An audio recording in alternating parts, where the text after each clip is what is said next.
Bueno, siendo las 19:05, queremos darle la bienvenida a todas las que se han unido a esta tarde, noche, ¿cierto?, a este segundo webinar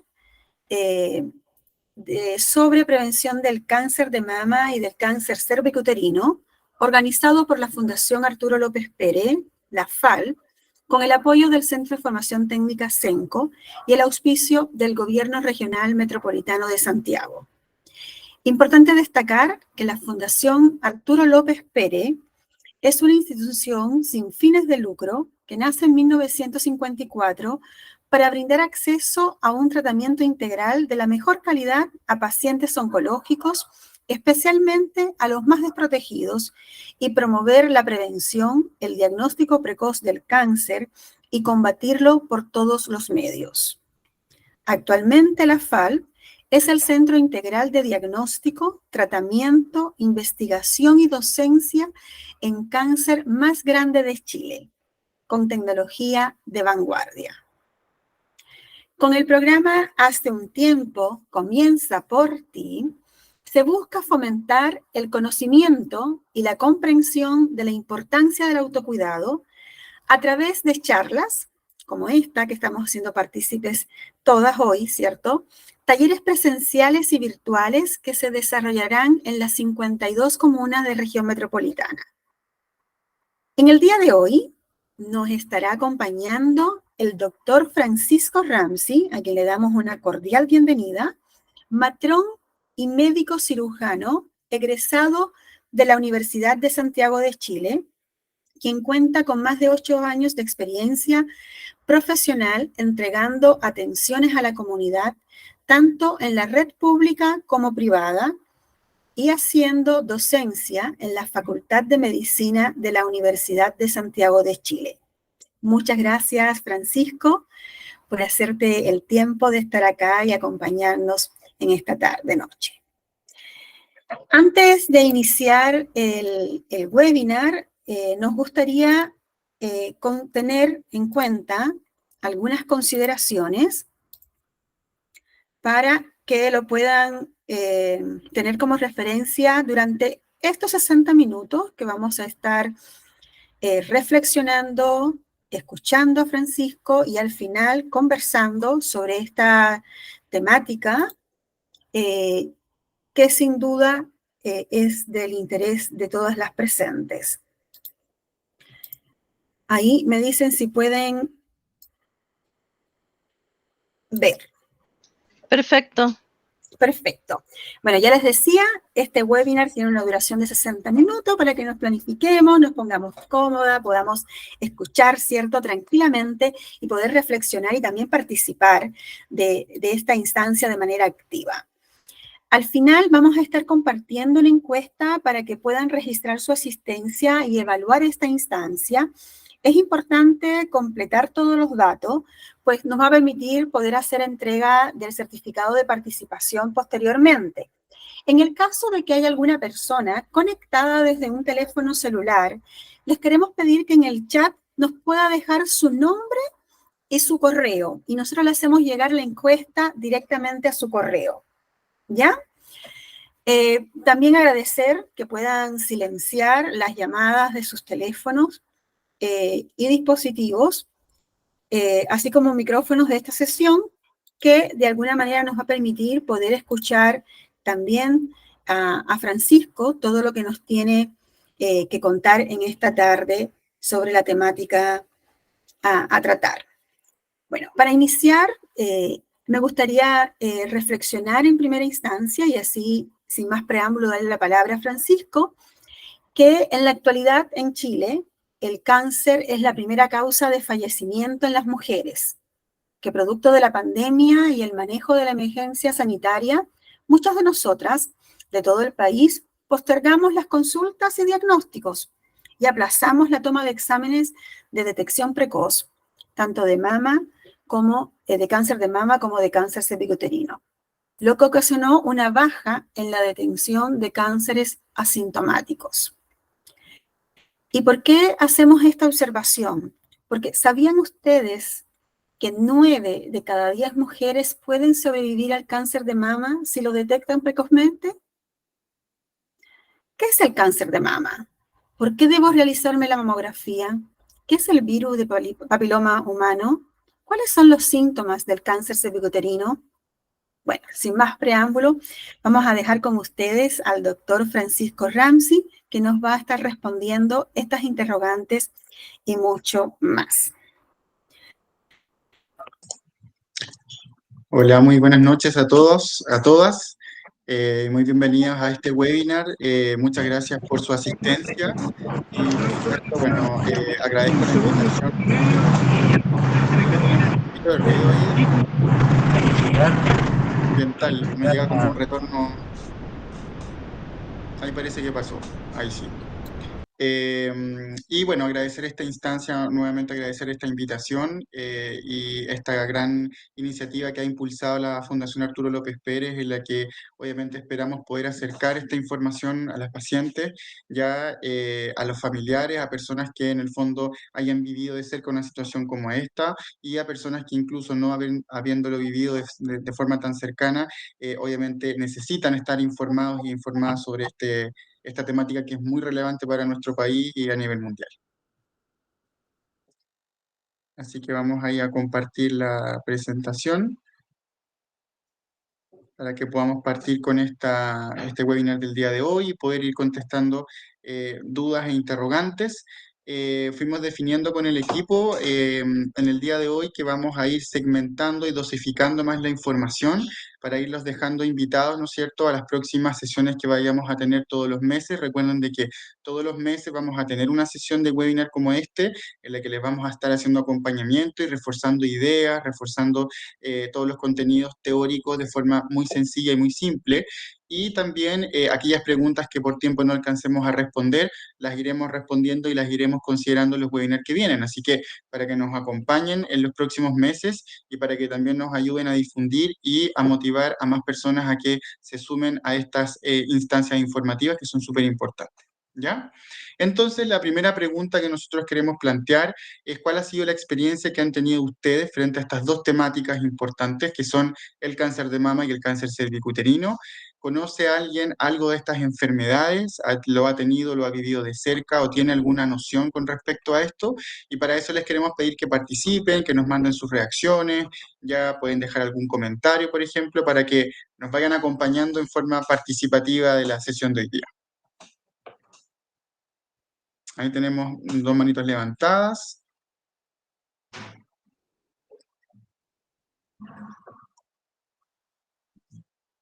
No sé ahí, Milady, si vamos a dar la palabra, vamos a hacerlo al final, o le vamos a pedir que nos dejen sus opiniones por escrito, no sé qué te parece mejor.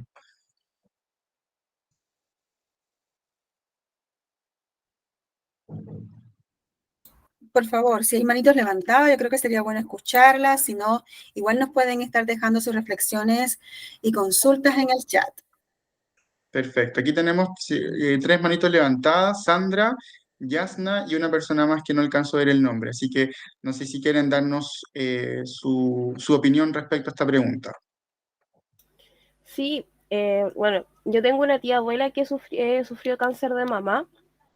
Fue detectado a tiempo, ella haciéndose el autoexamen se dio cuenta que tenía el poroto, así que fue una fracción muy pequeña lo que le tuvieron que extirpar de la mama porque fue el cáncer in situ. Y de hecho, si no me equivoco, no tuvo que hacer quimio, sino que otro tipo de terapia que no recuerdo bien el nombre. Y solo con eso. Y ya después con el tiempo, después fue como cada 6 meses, y ya después como una vez al año, y así está hasta hoy día. Perfecto. Muchas gracias por esa reflexión. Importante, ahí salió un concepto importante que fue cáncer in situ, por ejemplo. Sandra creo que también nos tenía su mano levantada, Jennifer también, si es que nos quieren compartir sus experiencias.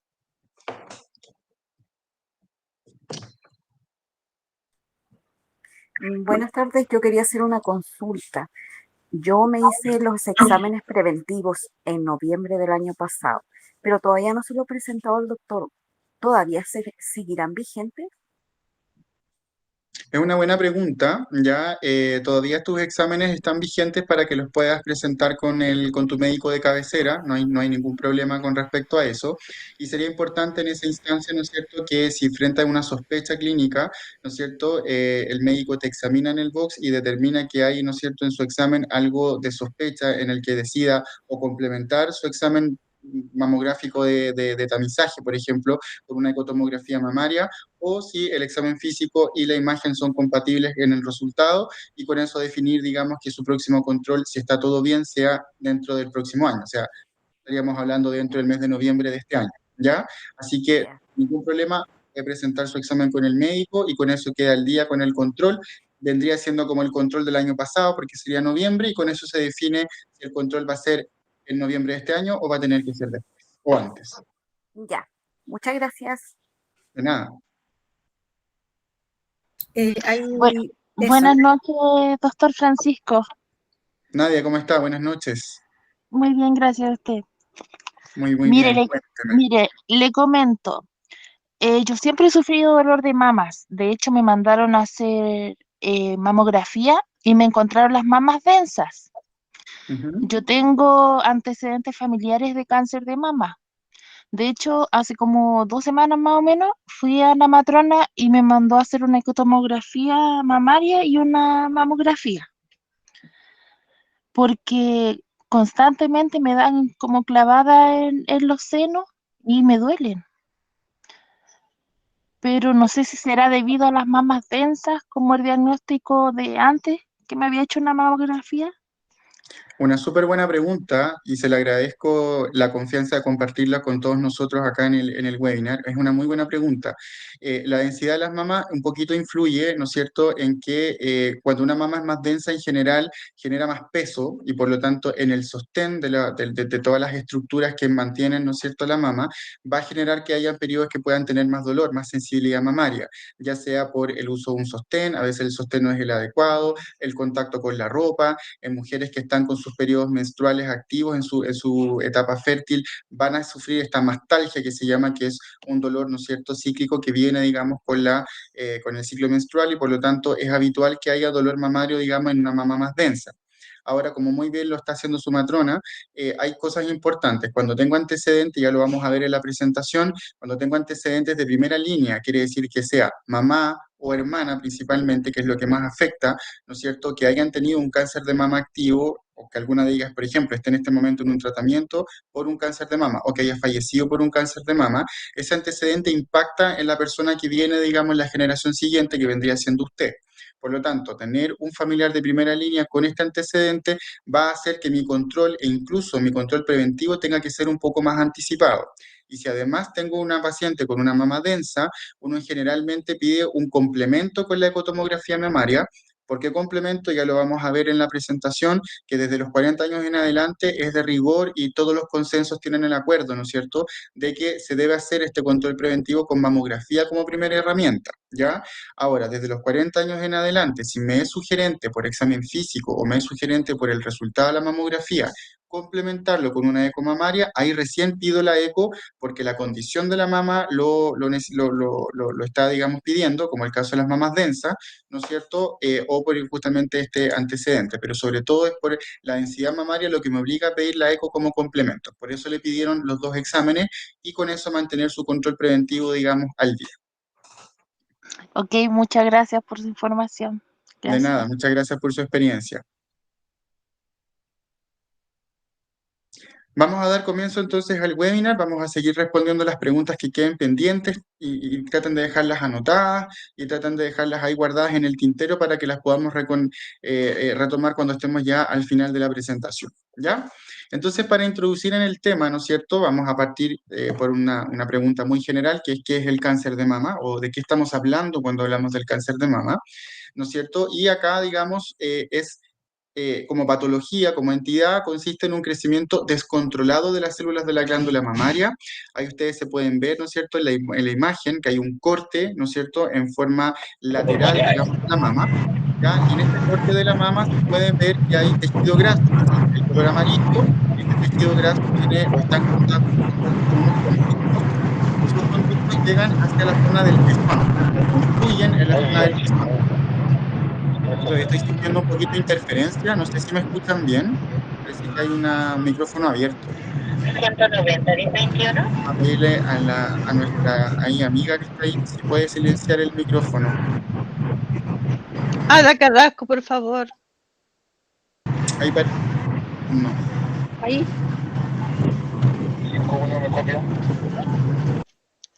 Vamos a tratar de... Ahí lo silenciaron otra vez. ¿Me escuchan bien ahora? ¿Sí? Sí, perfecto. Perfecto. Ahora sí, vamos a retomar entonces donde nos habíamos quedado con la presentación. Entonces, vamos a partir nuevamente de nuevo. Cuando hablamos de cáncer, en este caso el cáncer de mama, estamos hablando de un crecimiento descontrolado de las células de la mama, ¿ya? ¿Por qué descontrolado? Porque la mama, en forma normal, constantemente las células están creciendo y las células se están desarrollando porque están recibiendo estímulos hormonales, hormonas que produce la mujer en forma natural, ¿no es cierto? En el caso de los hombres también las tenemos, pero en una menor cantidad, ¿no es cierto? En cambio, en el caso de la mujer es muy imperativo la acción, ¿no es cierto?, del estrógeno y la progesterona. Y cuando hablamos del crecimiento de la mama, es muy imperativo la acción que tiene el estrógeno, que es el que permite, ¿no es cierto?, que la mama vaya adquiriendo un crecimiento y vaya teniendo una consistencia diferente según la edad de la mujer, si es una mujer más joven o es una mujer de edad avanzada, por lo cual la mama también va cambiando en su estructura y en su consistencia, ¿ya? Periodos importantes o periodos más en el fondo puntuales de la vida de la mujer, como por ejemplo el embarazo, vamos a ver que ahí el estrógeno tiene un papel importante, no solo en el crecimiento del útero, que se va adaptando, ¿no es cierto?, al crecimiento del feto, sino que también en el crecimiento de la mama, que se va preparando no solo anatómicamente en el crecimiento, sino que también funcionalmente con la producción de la leche para la lactancia futura, ¿ya? Entonces, como lo vemos ahí en la foto, tenemos ese color amarillento en este corte lateral de la mama, que es el tejido graso de la mama, que es un tejido glandular y graso que va a ser mucho más consistente en una mama densa, va a ser mucho más de aumento de volumen en una mama densa y una mama un poquito más joven, ¿ya? Vamos a tener esos lóbulos que finalmente confluyen en conductos que son los que finalmente llegan hasta la copa que vendría siendo de este conducto, que vendría siendo la areola y el pezón, que es la vía de salida de secreciones y principalmente de la leche, ¿ya? Así que esa es en el fondo esta consistencia. Ahora, de los cánceres, cuando nosotros tenemos estas células normales de la mama, cuando esto empieza a desarrollarse de forma desordenada y anómala, y cuando nos referimos a anómala, es cuando empiezan a aparecer células distintas, que son de características distintas a lo normal que debiese haber en una mama. Entonces eso inmediatamente, cuando uno toma las biopsias, es lo que busca el patólogo y es lo que nos dice, aquí hay una gran cantidad de células distintas a las células de la mama en un tejido mamario que ha crecido en forma descontrolada. Y eso es lo que hace que la biopsia sea la que finalmente identifica el cáncer y nos da el nombre del cáncer que finalmente está teniendo esta paciente, ¿ya? Ahora, hay frecuentes tipos, digamos, del cáncer de mama. Está el más frecuente, que es el ductal, que el ductal es el que va a principalmente afectar el conducto que conduce la leche hasta el desemboque.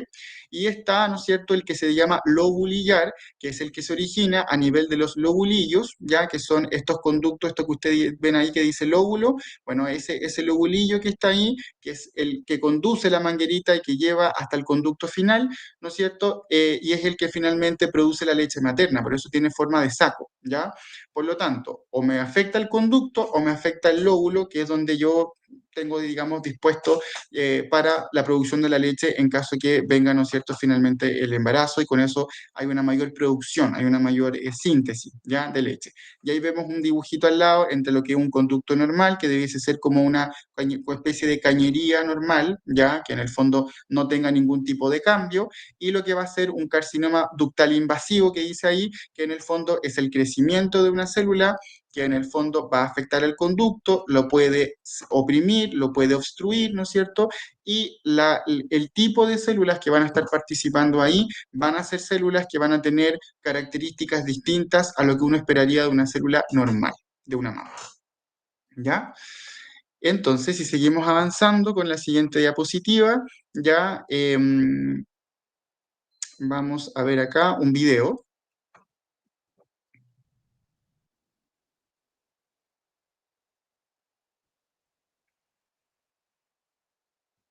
No se escucha el video. Parece que no se escucha.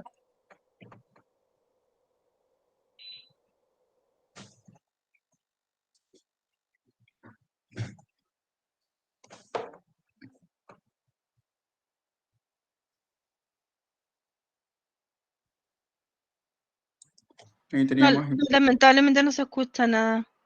sí, es el testimonio de una paciente, pero al parecer no sé, la parte técnica está fallando un poquitito el audio.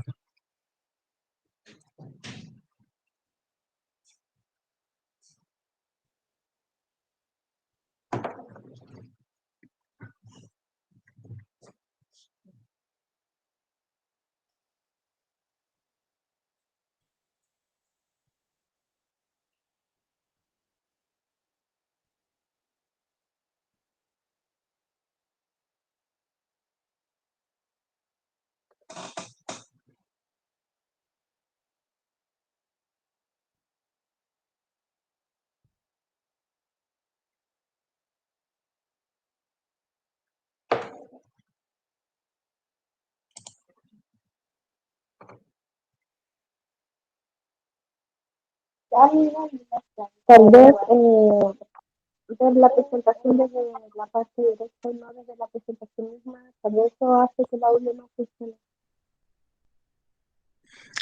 Ya, yo creo que en función del tiempo, para que podamos mantener la continuidad de nuestra webinar, vamos a seguir, digamos, con la presentación.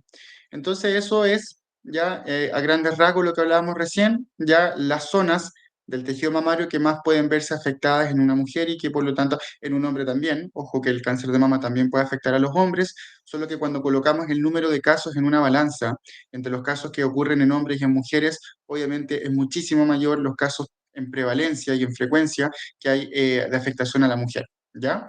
Entonces, teniendo en cuenta el concepto de los tipos de cáncer, vamos a ver, bueno, cómo diagnosticamos un cáncer de mama, cómo llegamos a saber que una paciente eventualmente tenga un cáncer de mama, ¿no es cierto? Y está la sospecha clínica, ¿ya? Podemos tener sospecha clínica, algunos tips, ¿no es cierto?, que tenemos que identificar, ¿ya? De cuándo podríamos tener un cáncer de mama en una mujer, ¿ya? Asimetría mamaria, presencia de dolor mamario intenso, permanente, ya que por ejemplo en una mujer posmenopáusica que ya salió, digamos, de sus periodos menstruales, tenga un dolor persistente, tenga un dolor que haya partido siendo un poco localizado en algún cuadrante de la mama y luego sea un dolor difuso, un malestar que incluso se extiende por la zona de la mama y el pectoral hacia toda la zona, incluso hasta que puede llegar hasta el hombro, hasta el brazo, que genera un poquito de disfunción, ¿no es cierto?, dentro. Podríamos encontrar también que hayan cambios en la piel, una piel acartonada, la piel de naranja, por ejemplo, aumentos de volumen que generan asimetría en la mama. Ya podríamos encontrar que haya incluso, cuando tenemos afectación del conducto, que la paciente empieza a perder secreción, ya secreción por la mama, sangramiento por la mama a través del pezón, ¿no es cierto? Eso obviamente te pone en alerta de que no es algo normal y que es algo, ¿no es cierto?, que hay que investigarlo, ¿ya? Así que hay algunos tips clínicos que uno tiene que poner siempre ojo y que salen de lo normal y salen de lo común, y va a ser muy importante que la paciente sea educada por su matrona, por su matrón, por su médico, su médica, con respecto a cómo realizar el autoexamen de mama, en qué momento hacerlo, ¿no es cierto?, dentro del mes, ya cómo se tiene que hacer en forma correcta, cómo se tiene que hacer, ¿no es cierto?, en casa, ¿no es cierto?, la forma correcta frente a un espejo y la posición que tiene que adoptar, y eso se está reforzando también en nuestros talleres presenciales que lo están haciendo matronas y matrones también dentro del equipo, para que cuando puedan participar estén ahí, para que puedan reforzar todas esas medidas que son importantísimas, pero que no reemplazan el papel de la mamografía como un examen de tamizaje, que es un examen preventivo, ya de rigor, que es el que nos va a ayudar con la otra parte, con lo que no se puede ver.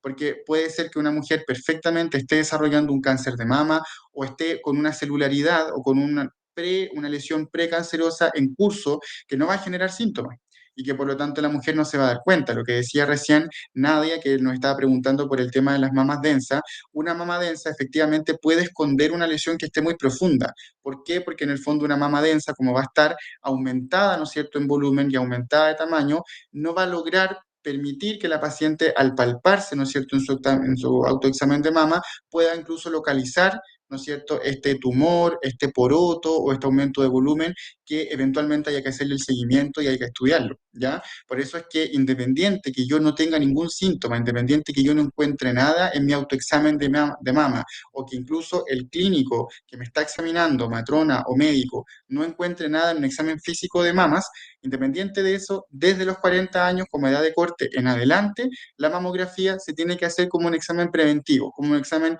que tiene que ir dentro del kit de exámenes de control, ¿ya? Entonces, en nuestro primer lugar va a estar la mamografía, porque es el examen de rigor, que es el que nos hace finalmente, ¿no es cierto?, el diagnóstico preventivo, y es un examen que equivale a una radiografía de las mamas, como una foto radiográfica de las mamas, ¿ya? Que usa muy poca dosis de radiación, ¿ya? Y en la cual, digamos, se toma esta primera impresión, esta primera foto, y esta foto es analizada, ¿no es cierto?, por un radiólogo, se clasifica, ¿no es cierto?, en una escala de control diagnóstico, y con esa escala ya el clínico, al recibir el resultado que ustedes le llevan a su médico o a su matrona, uno define, ¿no es cierto?, el manejo que hay que hacer con esa paciente. Ahí recién uno, desde los 40 años en adelante me estoy refiriendo, uno decide si complementa con una ecotomografía mamaria, repite un examen a los 6 meses, deja el control anual. ¿Ya? O sea, qué tan frecuente o qué tan próxima tiene que ser el control, me lo va a dar mi primera impresión, la mamografía. En mujeres menores de los 40 años, o sea, estamos hablando de mujeres de los 30 años, 20 años, que estemos en la búsqueda, por ejemplo, o que tengamos la sospecha de una patología de mama, que esté con alguna sintomatología la paciente, o que en nuestro examen de mama hayamos encontrado algo eventualmente, en mujeres más jóvenes nosotros tomamos la ecotomografía mamaria, porque es una mama más densa y más voluminosa, ¿ya? Por lo tanto, es una mama que va a requerir un examen ya con ecotomografía mamaria, contemplando de que la eco ya toma distintos planos de evaluación, permite encontrar masas sólidas, diferenciarlas, por ejemplo, de otro tipo de hallazgos que son formaciones más quísticas, en el sentido de que pueden ser formaciones incluso más líquidas, ¿ya? Me hace la diferencia entre lo que es un tumor que realmente, un quiste sólido que realmente yo tenga que estudiar, o sea, hacerle seguimiento, versus otra formación, ¿no es cierto?, que puede ser algo líquido, porque recordemos de que hay mucho nódulo linfático y mucha cadena ganglionar que va desde la mama a la axila, y pueden haber algunos acúmulos de linfa que pueden ser líquidos y que eso se disuelven, ¿ya? Entonces, en el fondo, me hace la distinción con respecto a eso. Me puede complementar una mamografía también en pacientes sobre los 40 años que persistan, ¿no es cierto?, con volúmenes mamarios grandes, que sean mamas densas. Y por lo tanto, si la mamografía no me es suficiente, ya me lo puede sugerir el radiólogo o lo puedo yo como clínico solicitar como complemento. ¿Por qué? Porque la mamografía va a necesitar un complemento por el tipo de mama, por el caso en particular que estoy viendo. ¿Ya? La resonancia nuclear magnética en general es un examen que ya no es tanto de tamizaje, ¿eh? No es que en el fondo yo voy a pedir una resonancia para buscar preventivamente un examen, un cáncer de mama, sino que la resonancia ya se pide en una paciente que ya está en un estudio de una patología maligna de mama, en una paciente que ya está con un diagnóstico de cáncer, en una paciente que ya va incluso al camino a una biopsia, por ejemplo. Entonces ya está en manos del especialista, y el especialista define, ¿no es cierto?, tomar una resonancia para tener mayores detalles del hallazgo que quiere solicitar. Y la biopsia, que finalmente es hacer una extracción del tejido de la mama, se hacen distintos cortes, se hacen distintas tinciones, y el patólogo es el que nos va a buscar, esto que hablábamos recién, de estas células desordenadas, si están periféricas al conducto, obstruyendo el conducto, y cuánta cantidad en el corte que él va a ver, cuánta cantidad de células malas o células desordenadas o atípicas va a encontrar. Y eso nos va a dar un poco el carácter de este cáncer, qué tan en el fondo invasivo, ¿ya? Y sobre todo, qué tan maligno es este cáncer, ¿ya? Qué tan avanzado está. Y eso me lo da la biopsia. Por eso la biopsia es la que corta un poco y la que define ya el diagnóstico, ¿ya? Final. Entonces, ¿por qué debo hacerme la mamografía? Que es el examen que más nos convoca acá, porque es mi examen preventivo más importante, independiente de mi autoexamen e independiente que me examine mi matrona o mi médico, porque yo además me tengo que hacer la mamografía, ¿ya? Porque es eficaz como herramienta en una detección precoz. ¿Por qué precoz? Porque no voy a esperar a yo tener una lesión para hacérmela. Me la hago, cumplido mis 40 años, si nunca he tenido antecedentes, o los tengo incluso. Si los tuve, debería haber partido ya por lo menos 10 años antes del diagnóstico que tuvo, por ejemplo, mi mamá. Si mi mamá tuvo un diagnóstico de cáncer de mama a los 50 años, yo categóricamente tengo que partir sí o sí, y con mucha, digamos, importancia y con mucha relevancia, mi control a los 40 años. Pero si mi mamá fue diagnosticada a los 45, a los 42 años con un cáncer de mama, por ejemplo, yo ya debería partir mi control, ¿no es cierto?, 10 años antes, o sea, o a los 35 años o a los 30 años eventualmente, o a los 32 años si fue a los 40 o a los 42 años el diagnóstico de ella. O sea, son por lo menos 10 años antes del diagnóstico de mi familiar de primera línea, en la edad en la que yo tengo que partir con mi control de preventivo. Y si tengo que partirlo bajo los 40 años y tengo mamas densas, el complemento y la función y la relevancia de la eco mamaria ahí va a ser muy importante por el tipo de mama que obviamente voy a tener, ¿ya? Ahora, permite detectar las lesiones de la mama, ¿ya? Por ley, todas las mujeres tienen el derecho a disponer de un medio día administrativo para realizarse, ¿no es cierto?, estos exámenes preventivos, que eso se obviamente solicita a su empleador, tienen el derecho, digamos, por ley, ¿ya? Y la mamografía anual es gratuita, ¿ya?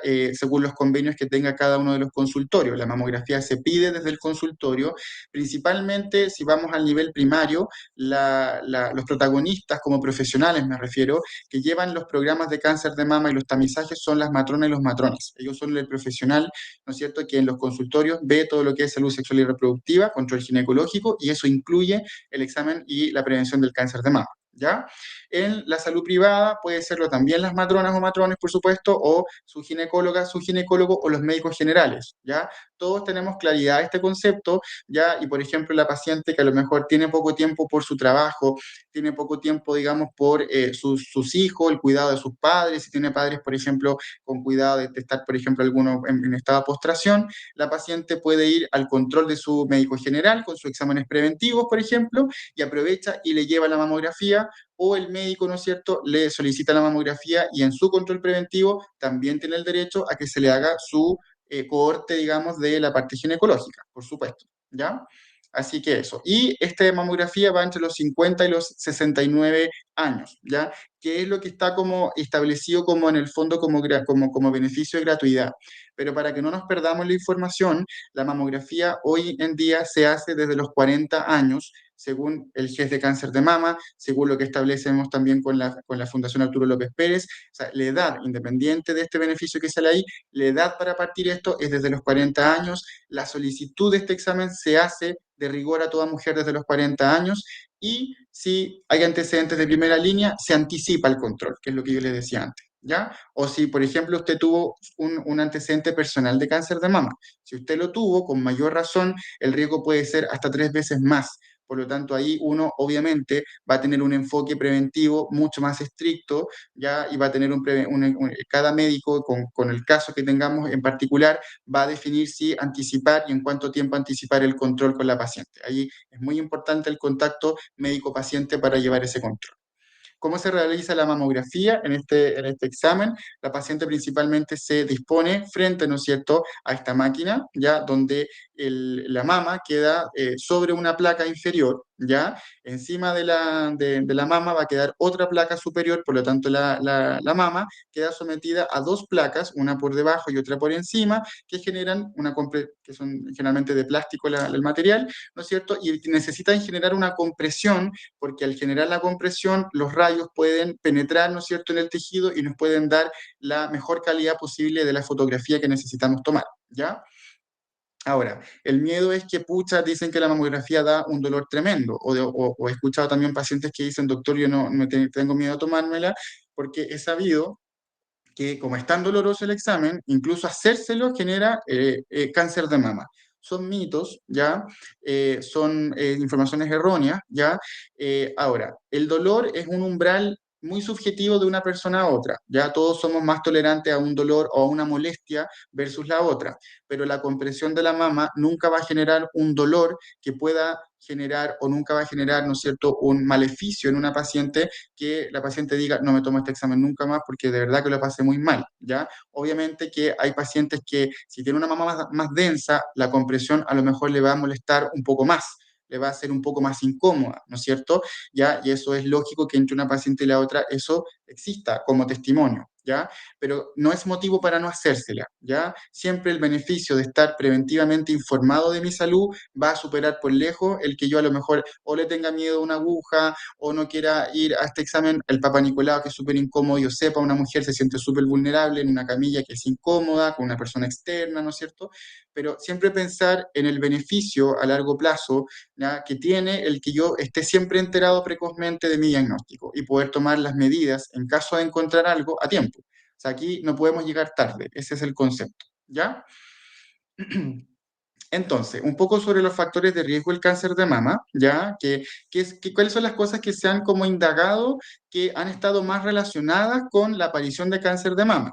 Pero ojo, son multifactoriales y ninguno de estos factores de riesgo por sí solo aseguran un 100%, ok, si yo tengo esto, voy a tener un cáncer de mama, o es más, si yo no cumplo ninguno de estos o no caigo en ninguno de estos factores de riesgo, me salvé. O sea, yo nunca voy a tener cáncer de mama. No. Independiente que yo esté fuera de cualquiera de esos factores de riesgo, igual cumplí a mi edad, 40 años en adelante, categórico, tengo que empezar a hacerme mi examen preventivo, ¿no es cierto?, con mi mamografía anual, ¿ya? Entonces, en una paciente que tiene antecedente personal de cáncer de mama, que es lo que yo les decía recién, una paciente que va a la consulta que me dice, doctor, yo tuve un cáncer de mama, me lo trataron, ¿no es cierto?, quedé súper bien del cáncer, me lo lograron sacar a tiempo, tuve que hacer un par de sesiones de radioterapia, con eso quedamos muy bien y ya me dieron de alta, por ejemplo, de la unidad con el cirujano. Perfecto. Pero esa paciente que ya tuvo ese antecedente, no quiere decir que yo no le siga haciendo controles después de seguimiento, porque la mamografía no solamente es un examen para hacer la prevención, sino que también es un examen para hacer control y seguimiento. ¿Ya? Entonces, en una paciente que tuvo el antecedente, aunque ya esté en etapa curativa, yo anualmente, ¿no es cierto?, le sigo haciendo un control con este examen y sigo llevando su control al día en caso de que haya una eventual reaparición, ¿ya? Con mayor razón, tiene que hacerse su control seguimiento crónico. ¿Qué pasa con pacientes que tienen antecedentes familiares? Son principalmente, a ver, aquí dice de cáncer de mama y otros tipos de cáncer. En el caso de tú tener un antecedente de un familiar de primera línea con cáncer de mama, ahí es imperativo el tamizaje. Y lo que yo les decía, si su mamá, su hermana, por ejemplo, tuvieron un antecedente de cáncer de mama, ¿no es cierto? Y fue diagnosticado a los 45 años, a los 35 yo ya debería partir con mi tamizaje, con mi control preventivo orientado en el cáncer de mama, en este caso, ¿ya?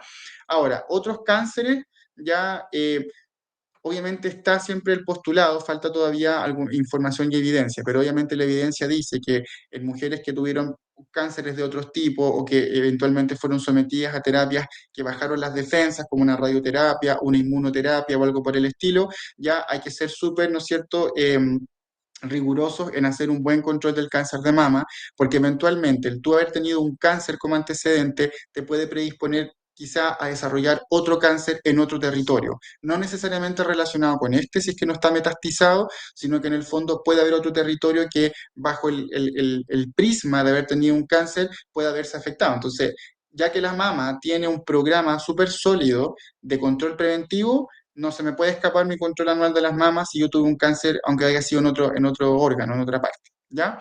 Pero lo que más impacta, según la evidencia hoy en día, es o haber tenido un cáncer de mama previo o que un familiar de primera línea, madre directa o hermana, hayan sufrido o estén sufriendo en este momento un cáncer de mama, ¿ya? Con respecto a las abuelas, ¿ya? O a la bisabuela, es un poco más discutido, ¿ya? Con respecto a la evidencia, pero primera línea, siempre súper riguroso el control. Ciertas condiciones genéticas, hay genes que son los genes BRCA, los breast cancer, ¿no es cierto?, que en el fondo están relacionados con genes de la mama. Son dos genes, principalmente en la mama, un gen 1 y un gen 2, para ponerlo en palabras súper simples. Esos genes, todas las mujeres los tienen, ¿ya? Y esos genes están presentes en el control celular de la mama. Solo que, eventualmente, mujeres que sufren o han sufrido cáncer de mama lo pueden haber sufrido por una mutación, o sea, por una alteración de ese gen que está presente en la mama de todas las mujeres, ¿ya? Entonces, hay cáncer de mama que sin otro factor de riesgo dando vuelta se puede deber a la mutación de ese gen. Sin embargo, la pregunta es, escucha doctor, ¿qué tan frecuente es que la mutación de ese gen me provoque el cáncer de mama? La verdad es que en porcentaje es súper poco. 5%, hay evidencia que dice un 3% y otros que dicen hasta un 10%, pero en porcentaje es poco. O sea, los cánceres de mama por causa genética son pocos en porcentaje, ¿ya? Lo que quiere decir que no hay tamizaje genético, sino que la mamografía sigue siendo lo más asequible y el examen de primera línea de elección. La menarquia temprana se refiere a la primera regla en la vida de la mujer. Si la mujer, ¿no es cierto?, tuvo su primera regla a los 11 años o antes de los 11 años, ¿no es cierto?, quiere decir de que desde una edad más precoz en su vida ha estado sometida en su etapa fértil a los estrógenos. Y si bien el estrógeno le permite un crecimiento normal a la mama, también puede desordenar el crecimiento de la mama, como que se le puede salir de control un poco la cosa. Entonces, un poco como muy teórico y en los estudios hormonales que se ha llevado a cabo, una mujer que mientras más sometida o mientras más tempranamente está sometida a los estrógenos, podría eventualmente tener más riesgo de desarrollar un cáncer de mama. Pero una mujer que le llegó su regla a los 12, 13 años, de forma normal, no quiere decir que no se tenga que hacer el tamizaje. También se lo tiene que hacer, o sea, independiente de que yo tenga o no tenga este factor de riesgo. Las menopausias tardías es un poquito por lo mismo. Si una mujer después de los 50, después de los 48, después de los 50, 55 años recién tuvo su menopausia, estuvo más sometida a sus hormonas y por lo tanto estuvo más tiempo expuesta a sus estrógenos, por lo tanto, en teoría, podrían esos estrógenos haber un poco desordenado el crecimiento de la mama y en algún momento se nos sale esto de control y eso podría haberla predispuesto a un cáncer de mama, ¿ya? Por eso es que las mujeres con antecedentes de cáncer de mama ya no son candidatas a ni anticonceptivos con estrógeno, ni a terapia de reemplazo hormonal con estrógeno después de la menopausia. No son candidatas si ellas lo tuvieron. Si lo tuvo un familiar de primera línea, ya se sugiere que si es para anticonceptivos, por ejemplo, una mujer una paciente joven que quiere partir su anticoncepción, inicialmente se elija o idealmente se elija un anticonceptivo sin estrógeno. Y en el caso de una mujer que está en la menopausia, si no es tan categórico el manejo de los bochornos y no es tan categórico en el fondo tener que iniciar una terapia de reemplazo hormonal, preferible no iniciarla para no aumentar un eventual riesgo de una aparición de un cáncer de mama después de los 50 años, ¿ya? Las mamas densas, que ya lo conversábamos, lo que les conversaba recién de las terapias, ¿ya? La exposición a radiaciones ionizantes, eso tendría que ser una exposición permanente, frecuente, pacientes que en un mes son sometidas a muchos exámenes con radiación y no solo que se hagan mamografías, porque la mamografía tiene una dosis de radiación menor, pero por ejemplo a escáneres, resonancias, ¿no es cierto?, que tienen o que involucran una cantidad de radiación mayor, ¿ya? Hábitos como el consumo del alcohol. La verdad es que el consumo del alcohol se ve, sí, pero en pacientes que tienen sobreconsumo o consumo muy aumentado del alcohol, principalmente, ¿ya? ¿Eso es por qué? Porque como eso va dañando crónicamente, ¿no es cierto?, al hígado, el hígado es justamente el pH del estrógeno. Por lo tanto, a la larga, desordena, ¿no es cierto?, el control estrogénico y podría llevar, ¿no es cierto?, al desarrollo de un cáncer de mama. Lo otro es que el alcohol a la larga va generando que tengamos un peor control de antioxidantes y de enzimas y vitaminas. Y esos son factores protectores contra cualquier cáncer. Entonces, si mi cuerpo comienza a perder su control, ¿no es cierto?, de antioxidación, su control, ¿no es cierto?, contra el daño celular, ya mi cuerpo está mucho más expuesto a desarrollar cánceres mucho más agresivos, ¿ya? Entonces, desde ese punto de vista, mi inmunidad y mis defensas tienen que estar lo mejor posible. La obesidad, yo vengo llegando a un congreso de diabetes y metabolismo que se hizo recientemente en Concepción por la Sociedad Chilena de Diabetología, que aprovecho de decir que estuvo muy bueno, y ahí se conversó justamente el tema de la obesidad y los cánceres, ya, y hay amplia evidencia y de muy buena fuente en que ya se determinó que la obesidad como estado nutricional, ¿no es cierto?, ya genera, ¿no es cierto?, efectivamente ya mayor probabilidad o está relacionado en gran mayoría de cáncer, de desarrollo de cánceres, y uno de los que está en la lista en primer lugar fue el cáncer de mama, ¿ya? Ahora, ¿por qué? Porque la obesidad genera, ¿no es cierto?, considerando que la obesidad genera un estado proinflamatorio. Cuando yo tengo una obesidad, mi cuerpo está con un estado inflamatorio como a permanencia, como mi maquinaria está un poquito desordenada. Mi forma de responder a ciertas cosas también se desordena, ¿ya? Si me resfrío, me agarro una infección, mi cuerpo va a actuar de una forma mucho más exacerbada. Por lo tanto, la obesidad, al ser un estado proinflamatorio, se ha relacionado como un factor de riesgo importante para cánceres en general. Las estadísticas de estudios de cohorte con pacientes son las que nos dan finalmente cuáles son los cánceres como más definido, y por eso salió el cáncer de mama como uno de los que enlistaba, digamos, la nómina, ¿ya? Así que la obesidad como estado proinflamatorio es un condicionante, un coadyuvante, ¿ya? Y la inactividad física, todavía hay estudios que están como pendientes con respecto a una relación teórica más certera, pero la inactividad física va a ser un factor cardiovascular, va a ser un factor para la obesidad y va a ser un factor que va a acompañar todos estos otros factores que sí tienen mucha más evidencia. Por lo tanto, el no ser activo físicamente sí va a ayudar a que todo esto finalmente se desarrolle, ¿ya? Entonces, avanzando con nuestra siguiente lámina, ¿ya? Vamos haciendo un recuento de lo que he aprendido, debo modificar en algo mi vida diaria después de lo que hemos hablado, son las cositas que tenemos que ir reflexionando. ¿Están realmente nuestras invitadas a este webinar al día con sus exámenes? ¿Ya ha habido problema con respecto a eso? Son las cositas que ahí nos tenemos que ir planteando, ¿no es cierto? Así que hay un par de manitos levantadas, no sé si te parece, Milady, que les demos la palabra. Sí, Francisco, ha transcurrido muy rápido el tiempo esta tarde-noche. Hay varias manos levantadas, varias reflexiones y consultas en el chat. ¿Te parece que comencemos con la etapa de conversación, preguntas, Perfecto. consultas, respuestas? Por favor, usted va dirigiendo las palabras. Súper. Ahí tenemos una manito levantada de Sandra Barriga. Sandra, cuéntanos tu consulta.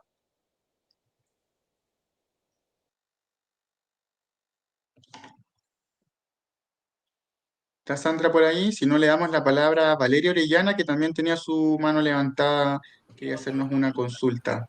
Sí, Valeria. Hola, hola, Valeria. hola doctor, buenas tardes, ¿me escucha bien? La escucho súper bien, Valeria. Buenas tardes. Perfecto. Doctor, miren, yo quería hacer una consulta. Yo actualmente tengo 36 años y tengo antecedentes familiares de mi abuela materna y mi tía materna, que lamentablemente fallecieron por cáncer de mama. Perfecto. Además, yo fui una paciente por muchos años de endometriosis. ¿Ya? ¿Ya? Yo solamente tengo mi lado derecho actualmente. Perfecto. Y mi consulta es, porque a mí me dijo la matrona en el último control que a los 40 años me tengo que volver a hacer una eco mamaria y una mamografía. Pero como tengo tantos antecedentes y además en los exámenes anteriores salió que tengo los senos fibrosos, por eso siento dolor a veces en los senos, no sé si tengo que esperar efectivamente hasta los 40 o me puedo hacer otro examen antes. Mira, siempre que haya la sospecha, en este caso, por ejemplo, que haya dolor mamario, ya, o que el autoexamen de mama, por ejemplo, a ti te dé una duda, ya, a consultar, siempre es muy bueno ir a consultar de manera precoz, y es que en el fondo, frente a un autoexamen, tú te encontraras alguna formación sólida o te encontraras, digamos, algún hallazgo que es distinto a lo que tú vas viendo, digamos, con respecto a los otros meses que te has hecho el examen. Siempre es importante el autoexamen de mama como herramienta complementaria, hacerlo no durante la regla, no durante el periodo, para las pacientes también que están en su periodo, sino que siempre hacerlo por lo menos una semana antes o una semana después, porque el periodo genera una sensibilidad mamaria que nos falsea un poco el hallazgo, ¿ya? Ahora, cuando Doctor, tengo... disculpe por interrumpirlo. De hecho, yo hace mucho tiempo que yo no tengo periodo menstrual, porque actualmente yo me trato con la inyección trimestral de Sayana. Entonces, Ya. mi periodo es como muy escaso. Ya, perfecto. Claro, ahí, bueno, cuando hay un efecto anticonceptivo, eso va a alterar un poquito la frecuencia y la cantidad del ciclo menstrual, de la menstruación en sí, por lo tanto ahí hay que identificar en el fondo aquellas semanas, porque a veces pueden caer estas goteos que son como el spotting que se llama, que son de poquitos días, o a veces pasar meses que no hay, digamos, menstruación. En ese caso, elegir, digamos, una semana cualquiera del mes, en el fondo, en la que te realices tu autoexamen de mama para que haya un comparativo que sea bien objetivo mes a mes, ¿ya? Y en este caso, mira, antes de los 40 años sería conveniente hacerte ecotomografía mamaria, ya por el tema, digamos, de la mama que tienes. Y yo creo que sería conveniente hacerte un control anual con la eco y desde los 40 años tomarte ya el control ya más estricto con la mamografía. Antes de los 40 años no tendría mucha relevancia la mamografía porque la eco para tu edad y la mama que tú tienes, la eco, como lo hace un análisis por plano, nos va a dar una información como bastante, digamos, detallada con respecto a cualquier hallazgo que podamos encontrar. Entonces, si bien va a estar el autoexamen de mama, pero si sufres de dolor permanentemente, que probablemente se deba por esta mama fibrosa, ya creo que no lo considero descabellado tomar una ecotomografía mamaria en tu caso anual, ya si está, el control está adecuado, y ya desde los 40 años ya iniciarlo con la mamografía, y la ecotomografía vendría a complementarla según el resultado de la mamografía y después seguir tu control según ese resultado. Muchas gracias, doctor. Muy amable. A ti, muchas gracias por tu consulta. Junto con Valeria estaba Sandra, no sé si está por ahí. Habían más manitos levantadas. Quiero tratar de... Acá está Alexandra Ramírez, que también tenía por ahí una consulta. Alexandra, ¿cómo está? Buenas tardes. Hola, doctor, buenas tardes. Buenas O sea, tardes. no es una consulta, sino que es una cosa como, no sé si decirlo como experiencia o algo por el estilo, pero am, en plena pandemia yo me hice la última mamografía porque a mí la menopausia me llegó a los 40. Ya tengo Ya, 48, voy a cumplir 48. Entonces ya cuando cumplí mis 40, yo empecé con todos mis exámenes, ya sea el Papa Nicolau, examen de sangre, examen rutinario, le digo yo. Y justo en el 2020 me hicieron mi última mamografía. La cosa que la matrona del consultorio me mandó a hacerme una eco en toda esta parte de acá, porque veía muy, muy extraño la parte la mamografía, esta parte de acá de mi pechuga, la veía muy, muy rara. Entonces mandó a ya. hacerme una eco. Y gracias a esa eco, a mí me detectaron piedras en la vesícula por esa eco. Entonces, gracias a eso, por eso yo me hago siempre aunque estuvimos un poco con pandemia en el consultorio, no nos hicieron examen, así que este año comenzamos nuevamente con todos los exámenes, empezaron a llamarnos a todas a hacernos los exámenes. Así que por esa eco y por hacerme la mamo, me detectaron otra cosa que, gracias a Dios, por lo menos ayuda, porque igual el cáncer en la vesícula también es algo peligroso. Esa era como una pequeña experiencia que quería dar. Sí, muchas gracias por compartirnos esa experiencia. Bueno, a veces pasa, esto es como nadie sabe para quién trabaja, en el fondo que hay herramientas que las ocupamos muchas veces con un fin y terminamos encontrando otra cosa, ¿no es cierto? Terminamos encontrando otro tipo de hallazgo. Ahí es muy importante la evaluación física, por eso es que uno como clínico no debe como pedir el examen a ciegas, ¿no es cierto? Sino que uno tiene que examinar a la paciente, ¿no es cierto? Con obviamente su consentimiento, uno tiene que hacer un buen examen físico de mama para uno también tener el hallazgo como clínico, ya sea la matrona o el médico, ya del tipo de mama que tiene la paciente, lo que uno podría eventualmente detectar y las dificultades que podríamos tener en esa paciente en el examen físico, porque efectivamente una mama fibrosa o una mama más adiposa, una mama un poquito más densa, nos va a generar dificultad con el hallazgo más fino en nuestro examen físico. Entonces ahí uno puede tener ya una conciencia físicamente de cómo es la mama de la paciente y por lo tanto orientar los exámenes. A los 40 años la mamografía de rigor, pero eventualmente uno dice, en esta paciente eventualmente vamos a tener que pedir una eco complementaria, ¿ya? Probablemente, porque quizá la mamografía no me sea suficiente. Para ello podemos esperar el resultado y ver lo que nos sugiere, ¿no es cierto?, el radiólogo, porque si la técnica se hizo adecuadamente, la mamografía puede darme toda la información que necesito, el radiólogo puede informarlo, digamos, sin problema, y con eso vamos a tener el resultado y la información que necesitamos para el manejo de la paciente. Pero a veces, como pasa, ¿no es cierto?, como nos contaba Alexandra, como nos contaba otra de nuestras amigas que estaba conectada, que a veces la ecotomografía también ayuda a dar detalles que la mamografía puede haber quedado un poquito corta por el tipo del tejido mamario, por el tipo de mama que tiene esa paciente. Eso no quiere decir que la mamografía como que no sirva, porque a veces uno dice, bueno, pero es que entonces la mamografía no es como la mejor herramienta, pero es efectivamente una muy buena herramienta de primera línea, porque la mamografía sola logra detectar una gran cantidad, ¿no es cierto? Y nos logra poner sobre aviso de una gran cantidad de cánceres o precánceres de mama. Y nosotros poder tomar los manejos a tiempo, en forma precoz, ¿ya? Solo que hay casos que obviamente en medicina nada es blanco-negro, o sea, siempre hay una escala de grises muy grande, donde obviamente van a haber casos, el caso a caso, en que hay pacientes que se les ha diagnosticado eventualmente un tumor o un quiste sólido de la mama o una eventual, ¿no es cierto?, característica maligna de una mama a través de la eco, por una cosa mucho más como individual de la paciente. Por eso es que hay que ser muy criterioso cuando uno pide el complemento con otro examen y siempre tomando en consideración el contexto de la paciente y el examen físico. Así que te agradezco tu experiencia, Alexandra, y bueno, uno nunca sabe qué otras cosas se puedan encontrar con estos exámenes que a la larga tenía otro objetivo inicial, ¿cierto? Paola Castro está por ahí con su manito levantada. Paola, ¿quiere hacernos alguna pregunta? Paola Castro está por ahí. Nadia Cubillo también tiene la mano levantada. Sí. Doctor, en mi caso, ¿por qué se produce la mama densa? ¿Es por la subida de peso, las bajas? ¿Me podría explicar, por favor?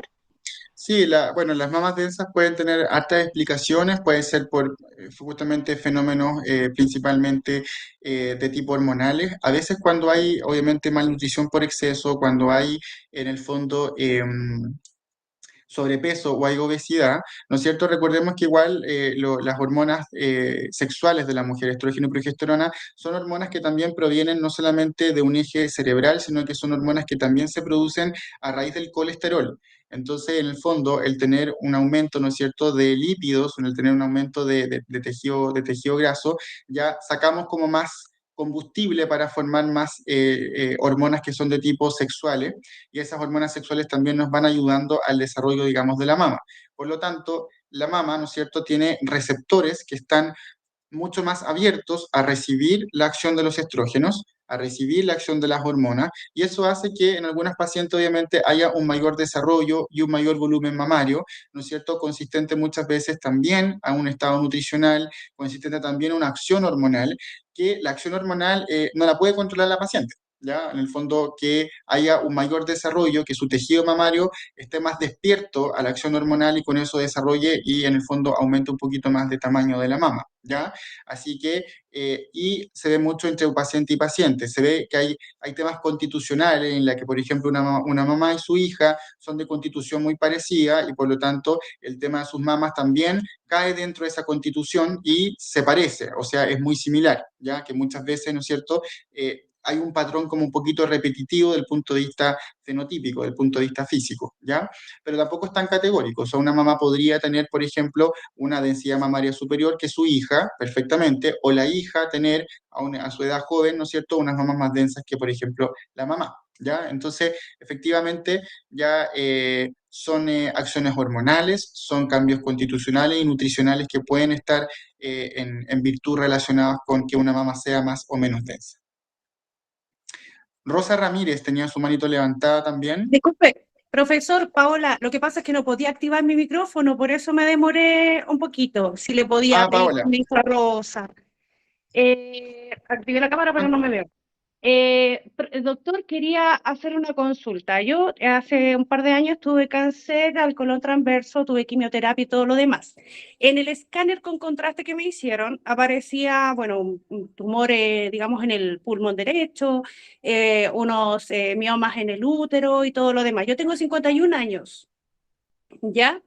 Y no me llegaba la menopausia.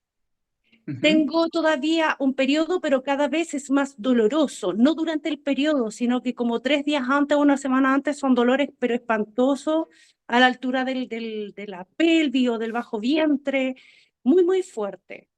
En el antígeno que me hacen sale bajo. ¿El antígeno acusa algún tipo de cáncer o es cuando ya está avanzado, si es que, digamos, presento algún tumor o algo así?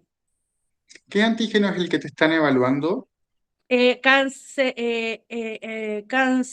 embrionario, algo así.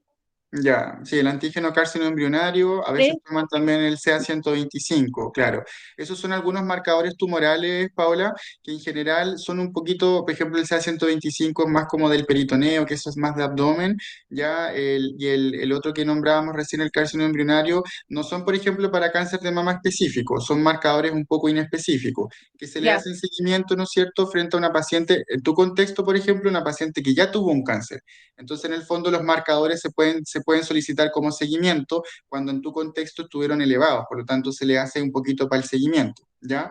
Ahora, salen bajos porque quiere decir de que probablemente está inactivo, pero eso no quiere decir de que no haya que hacer igual un estudio. Si estás con dolores menstruales muy fuertes, haya que hacer un estudio dirigido con una tomografía transvaginal sí, inicialmente, ¿no es cierto? Y con eso, digamos, tener un hallazgo más detallado, digamos, de tu aparato genital más interno, cómo están tus ya, anexos, cómo está el útero, cómo están los ovarios, por ejemplo, que también eso está relacionado a la parte abdominal y que uno de repente asume que un dolor abdominal es como colon, pero en el caso de ustedes, las mujeres, también hay que considerar, por supuesto, ¿no es cierto?, una causa uterina o una causa ovárica, porque muchas veces son esas las causas que uno le hacen pensar apendicitis o le hacen pensar en divertículos del colon y otras cosas, y resulta que la paciente está con un cuadro ginecológico. De hecho, se parecen a estos abdómenes agudos de urgencia, ¿ya? Entonces yo te haría, si el seguimiento que están haciendo con los marcadores no son específicos para el tema en Ya. particular que estamos hablando, entonces la verdad es que aunque el marcador salga negativo, salga bajo,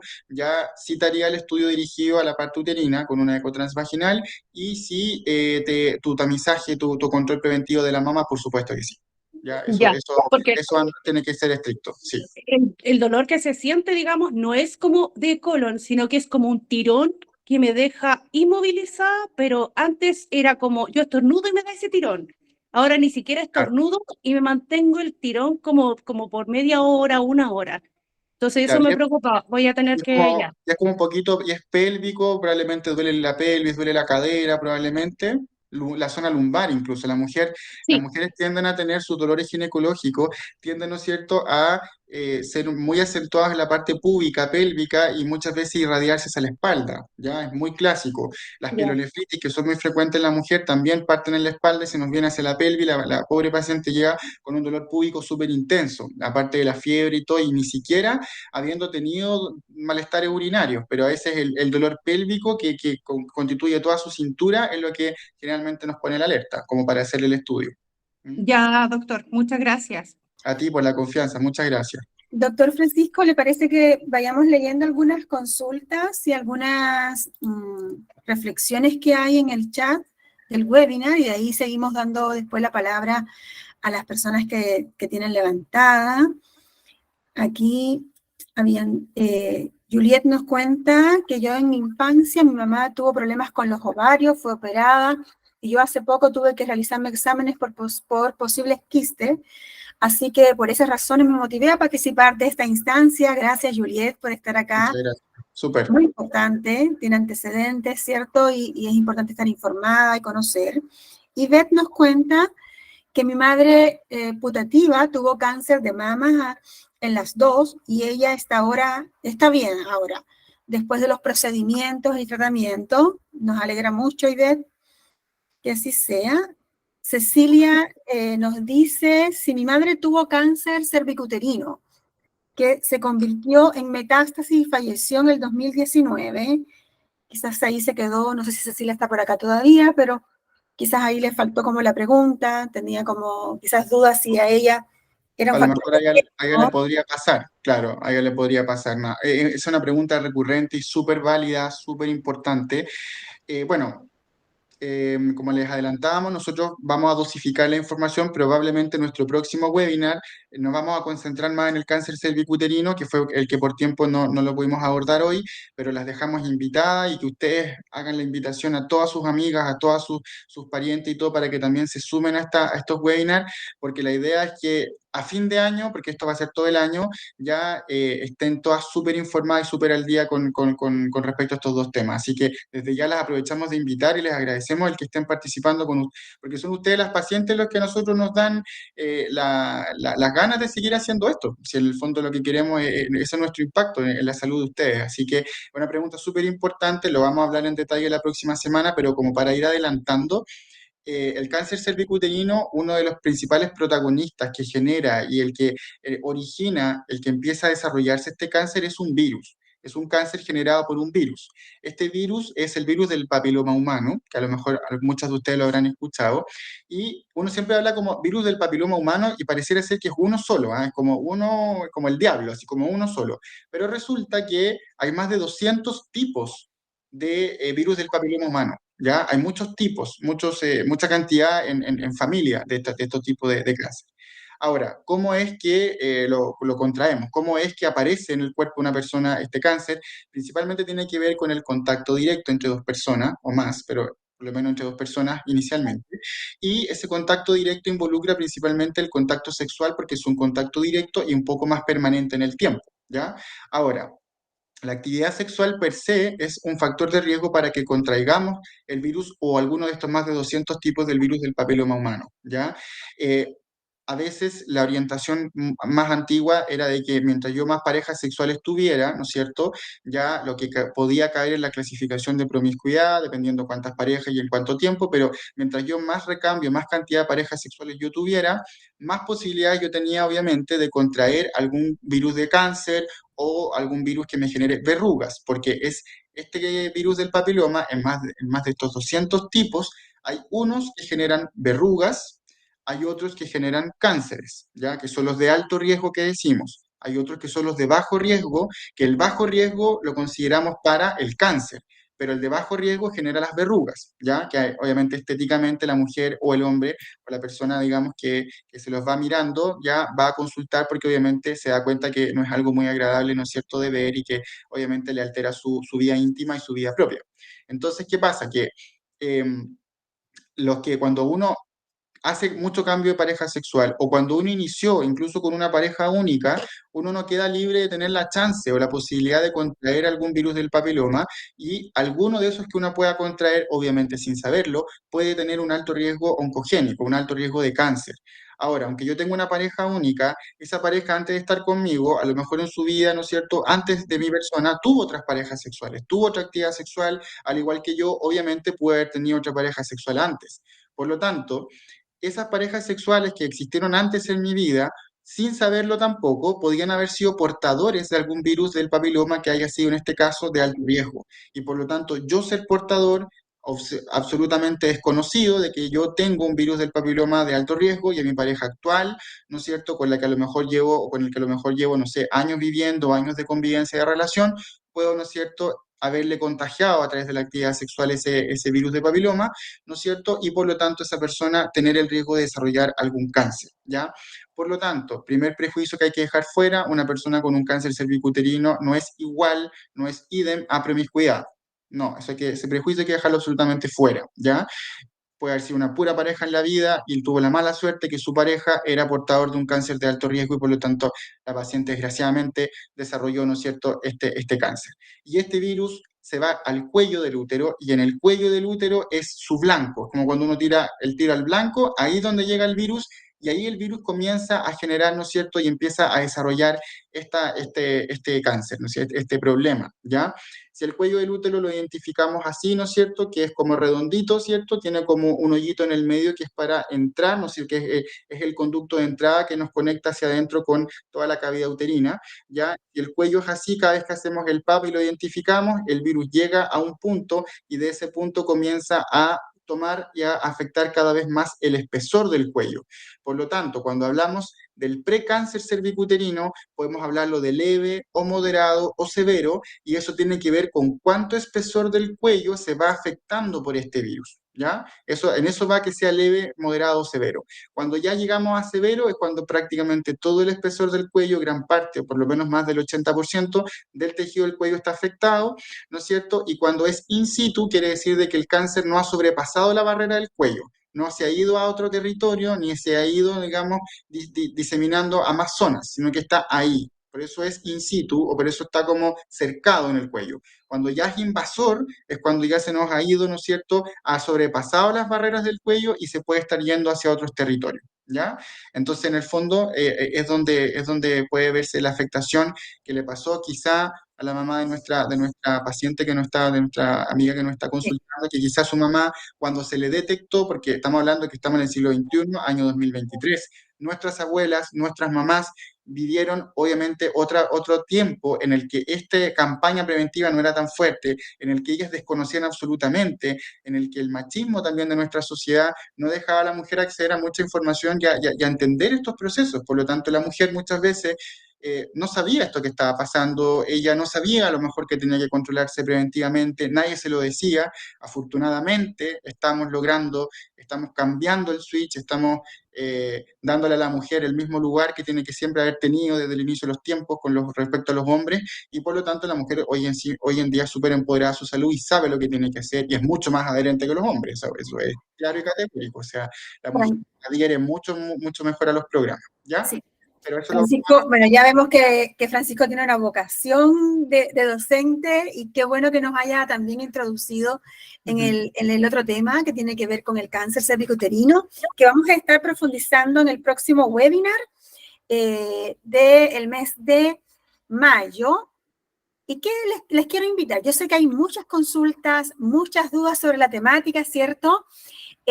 Vamos a estar dando unas últimas palabras y hay una pregunta en el chat que también me gustaría comentarla, Francisco, para ir terminando y cerrando esta noche. Eso. Sí, ¿qué les acabo de dejar en el chat?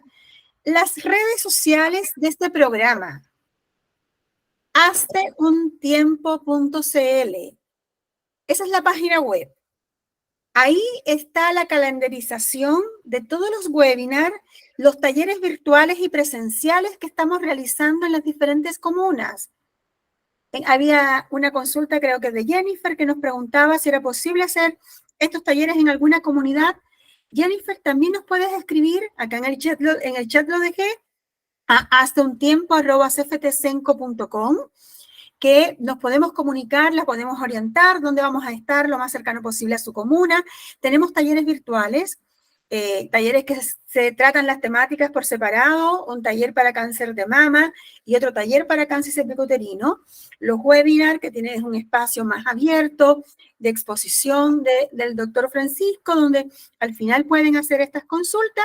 Y además tenemos talleres presenciales, por ejemplo, como el que vamos a tener el día martes en la comuna de Cerrillo, el viernes vamos a estar en Pirque, en mayo vamos a estar en otras comunas, que ustedes van a poder estar al tanto de toda esta información a través de nuestras redes sociales.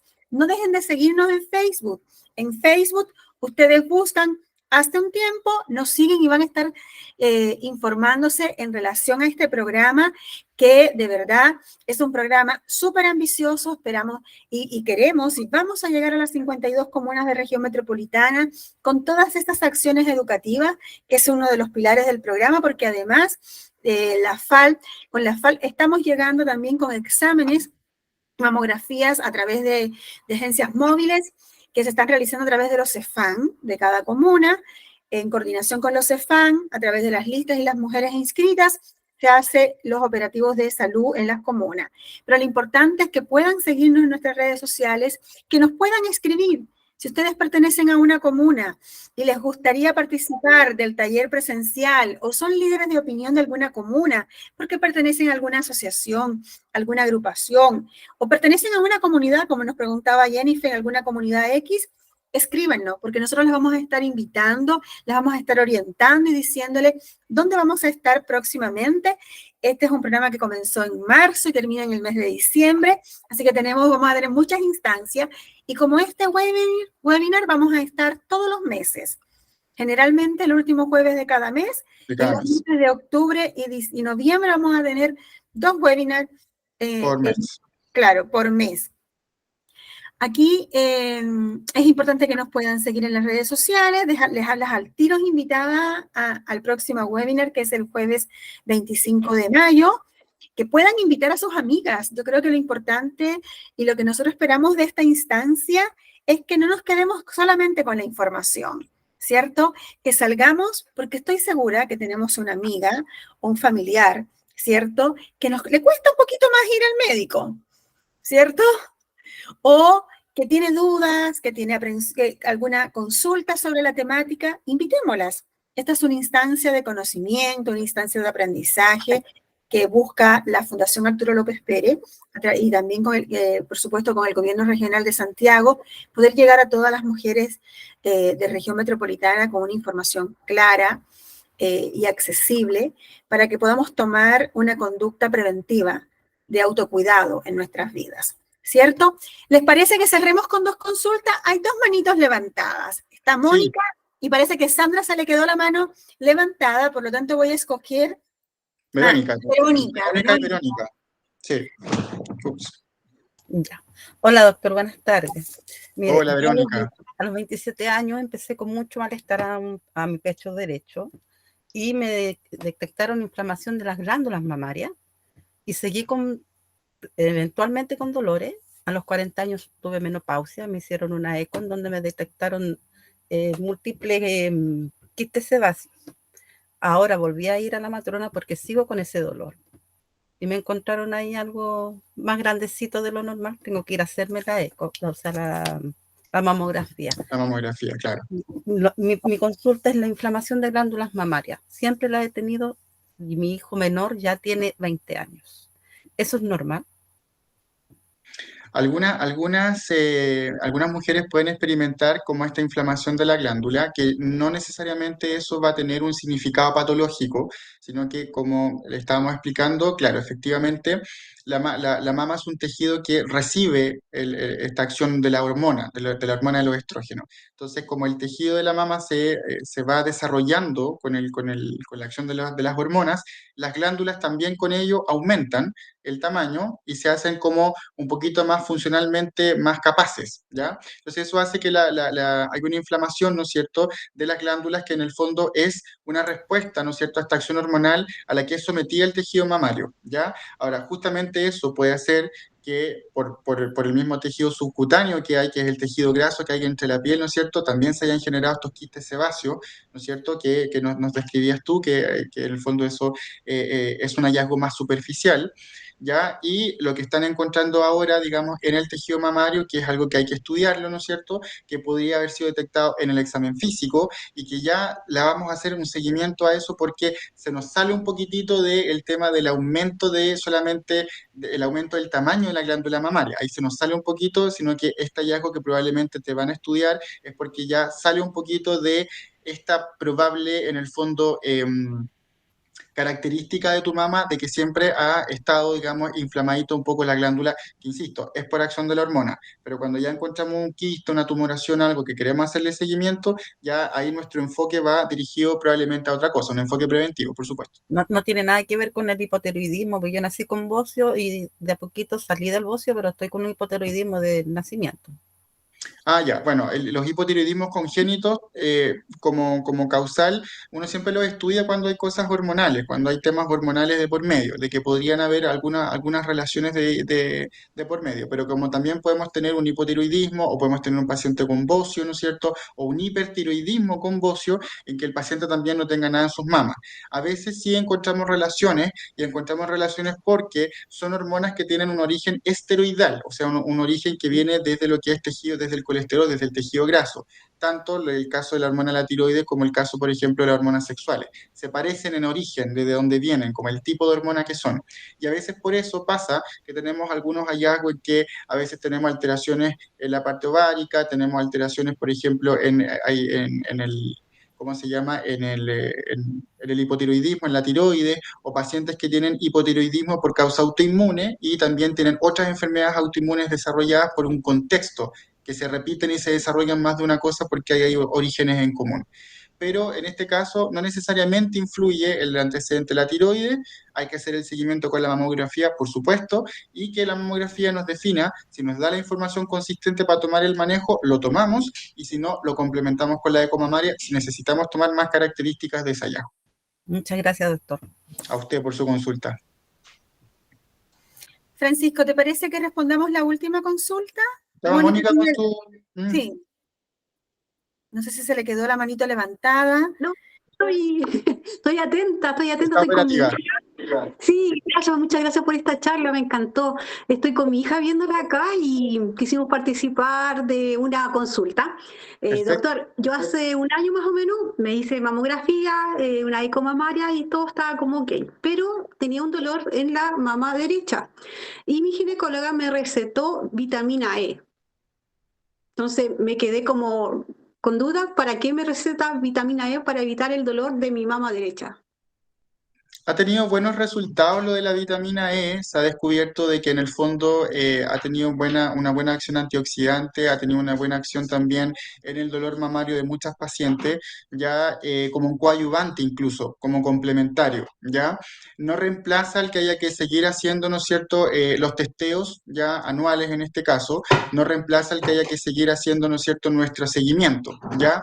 Pero la vitamina E, la verdad es que ha mostrado bastante, también ha mostrado muchos beneficios, por ejemplo, a nivel cutáneo, ha mostrado beneficios en el dolor mamario, ¿no es cierto? Ya porque las vitaminas tienen una acción también de aumento de la inmunidad, ayudan a tener una acción del punto de vista de antioxidación, y eso a nivel celular ayuda a modular el comportamiento celular. Entonces eso ayuda también a de qué manera la mama se comporta con la recepción de la acción hormonal con respecto al crecimiento, ¿no es cierto?, el tejido mamario, y en el fondo ha ayudado eso también a modular mucho el dolor. Se ha visto como un modulante del dolor. Hay todavía mucha investigación que hacer con respecto a eso, pero hay evidencia en que ha dado buenos resultados. Entonces, hay pacientes las cuales han andado bastante bien con algunos manejos de vitamina E cuando son dolores mamarios crónicos, ¿ya? Cuando son estos dolores mamarios como que ya en el fondo hemos descartado que hay una patología mamaria, hemos descartado que tengan relación con el ciclo menstrual, por ejemplo,